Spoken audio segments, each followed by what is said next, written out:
दोस्तों नमस्कार। दोस्तों आप लोगों का स्वागत अभिनंदन। सबसे पहले मैं 14 अप्रैल अंबेडकर जयंती को ढेर सारी शुभकामनाएं।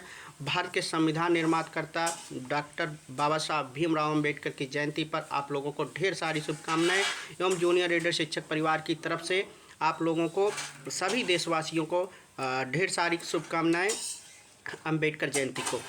दोस्तों आप लोग बताने को कुछ नहीं है, ऐसा कुछ ही नहीं है कि कोई हर व्यक्ति, हर शख्स, हर गरीब, हर पिछड़ा, हर अल्पसंख्यक जो गरीब है वो बाबा साहब भीमराव अंबेडकर को जानता है, उनके सिद्धांतों का पालन करता है, उनके सिद्धांतों पर चलता है। उनसे उनके सिद्धांतों, उनके जीवनी, उनके आदर्शों को देखकर हिम्मत मिलती है। गरीब के बच्चे, मध्यम वर्गीय बच्चे को हिम्मत मिलती है कि यदि उस समय इतने कष्ट को झेलते हुए जब बाबा साहब भीमराव अंबेडकर जी इतने भाषाओं के जानकार और चार विषयों में पीएचडी, विदेश में जाके वकालत करते हैं, उसके बाद इतनी धार्मिक कुरीतियों से, जातिवाद से, पाखंडवाद के विरोध करते हुए सब लोगों को आगे बढ़ाते हैं, तो आप लोग उनको सत सत नमन करिए। जो उन्होंने सबके लिए काम किया था, ना कि गरीब हर कोई होता है, ना कि कोई दलित ही होता है, अल्पसंख्यक, उन्होंने सबके लिए काम किया था। बाबा साहब का कहना था कि शिक्षा शेरनी का वो दूध है जो जितना पिएगा उतना दहाड़ेगा। इतना उनका सच बात ये लगती है आज की सच ही शिक्षा ही है। हम लोग जब पद प्रतिष्ठा, मान सम्मान हमको जो मिलता है, केवल जो मिलता है पद से मिलता है, शिक्षा से मिलता है। समाज में जो हमको मिल रहा है आदर सत्कार, वो शिक्षा से और पद से मिलता है। बाबा साहब जब भारत में आते हैं, लौट के पढ़ कर आते हैं, तो बड़ौदा में आप लोग थोड़ा सा आप लोग खुद जानते हैं कि 1891 में उनका जन्म हुआ था। बहुत चीज़ें जानते हैं। तो उन्होंने बड़ौदा में जब नौकरी करने आए तो गुजरात में ऑफिसर पद पे जो है, तो उनको जो है वहाँ का चपरासी जो होता है वो फाइल छूता नहीं है, उनको फाइल दूर से फेंक देता है और उनके लिए घड़े में पानी जो है अलग से रखा जाता है।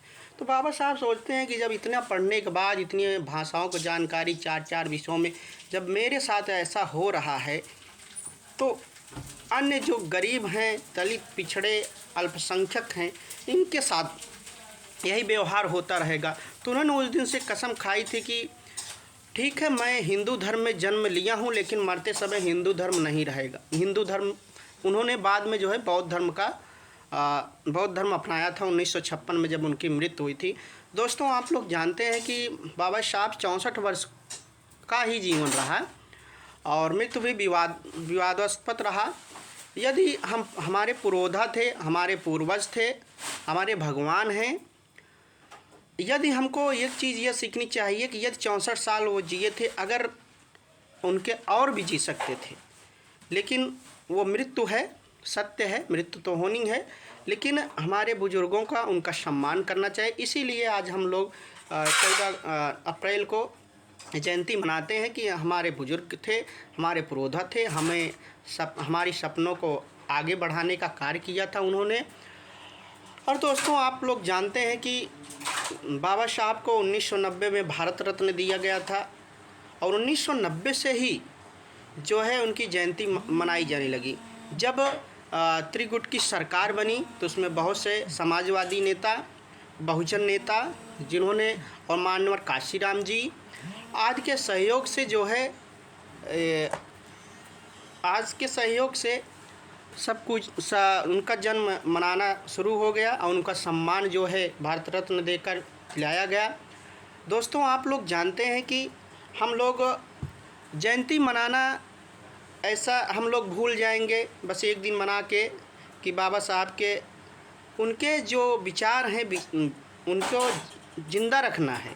उन्होंने जो कहा है कि शिक्षा को मेन हथियार उन्होंने बनाया, तो शिक्षा को हम लोग आज देखिए सब कुछ बिखर रहा है। शिक्षा क्या हो रहा है, सब शिक्षा देखिए महंगी हो रही है, तो शिक्षा से दूर किया जा रहा है। शिक्षा ही वो चीज़ है जिससे हम लोग समाज में जागरूक हो सकते हैं और एक अच्छा मानव बन सकते हैं।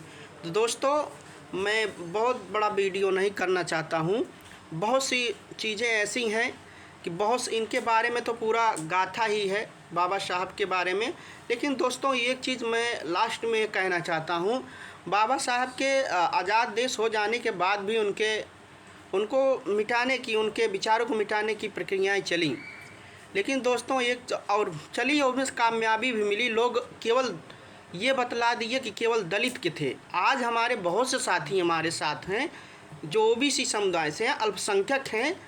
अब मैं क्या बताऊं, उनको ये नहीं पता है कि वो केवल ये बोलते हैं कि दलित समुदाय के लिए ही काम किए थे बाबा साहब, लेकिन उनको संविधान पढ़ते भी हैं, उनका विषय भी है, लेकिन उनको ये नहीं पता है कि अनुच्छेद 14 और 15 में जो ओबीसी के लिए बातें की गई, जो समाज के लिए बातें की, और उनको ये भी नहीं पता है कि जब मंत्रिमंडल से बाबा साहब इस्तीफ़ा देते हैं कि ओबीसी के हित के लिए और महिलाओं के हित के लिए उन्होंने मंत्रिमंडल से इस्तीफ़ा दिया था। ये सब बातें, बहुत सी बातें आज के ओबीसी समाज के बच्चे नहीं जानते हैं और बहुत से लोग वो मानते ही नहीं हैं। बहुत से लोगों को ये भ्रम में डाल दिया गया है कि वो केवल दलित के थे, लेकिन उन्होंने महिलाओं के लिए, महिलाओं की शिक्षा के लिए, ओबीसी जो भी पिछड़े समाज, जो भी दबी कुछ, सबके लिए काम किया था।